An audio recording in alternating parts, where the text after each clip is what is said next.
Action, direct action, ছাত্র জনতা action, direct action.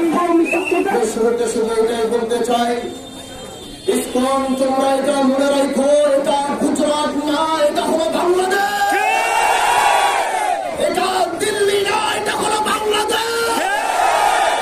আমরা স্পষ্ট করে বলতে চাই, এই শিবচর সমস্ত হিন্দু ভাইরা সাক্ষী রয়েছেন, হাজার হাজার শত শত হিন্দু ভাইদেরকে আমরা আমাদের বাসায় আশ্রয় দিয়েছিলাম।